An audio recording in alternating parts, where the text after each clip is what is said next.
Seat का नुकसान हुआ है तो बसपा को हुआ है, बहुजन समाज पार्टी को हुआ है। और बद्रीनाथ तो पहले से ही कांग्रेस की सीट थी, वहां से कांग्रेस जीती है। उत्तराखंड में हुए उपचुनाव में बीजेपी के दोनों प्रत्याशी हार गए, जिसके बाद हरिद्वार सांसद त्रिवेंद्र सिंह रावत का बयान सामने आया है। दोनों सीटों पर बीजेपी प्रत्याशियों की हार पर त्रिवेंद्र सिंह रावत का कहना है, यह दोनों सीट भाजपा के पास थी ही नहीं।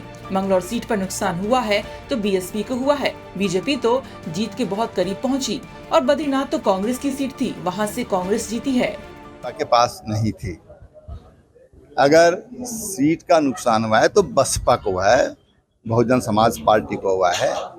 मंगलौर विधानसभा में भारतीय जनता पार्टी जीत के बिल्कुल करीब पहुंची है और पिछले चुनाव के मुकाबले जो 2 साल पहले हुआ था, 2 साल पहले 13,000 अधिक वोट भारतीय जनता पार्टी वहां पर लाई है। और बद्रीनाथ तो पहले से ही कांग्रेस की सीट थी, वहां से कांग्रेस जीती है। तो भारतीय जनता पार्टी को वोटों की गणित में फायदा हुआ है और जो विधानसभा के अंदर जो संख्या बल है वो बराबर है, एज इट इज है, कोई चेंज नहीं है, किसी तरह का लॉस नहीं है। वहीं अयोध्या के बाद बद्रीनाथ जैसे धार्मिक स्थल क्षेत्रों में हार पर सवाल करने पर बोले कि धार्मिक स्थलों पर हार का मतलब यह थोड़ी है कि दिल्ली में जामा मस्जिद में भी सभी मुसलमान हैं, तो वहां मुसलमान जीतने चाहिए और अयोध्या कोई सीट है ही नहीं। अयोध्या नाम से तो कोई सीट ही नहीं है भारत में। अयोध्या में चुनाव हारे, कोई सीट ही नहीं अयोध्या के नाम में चुनाव हारे ना कोई सीट ही अयोध्या के नाम बद्रीनाथ का उपचुनाव हारे हैं।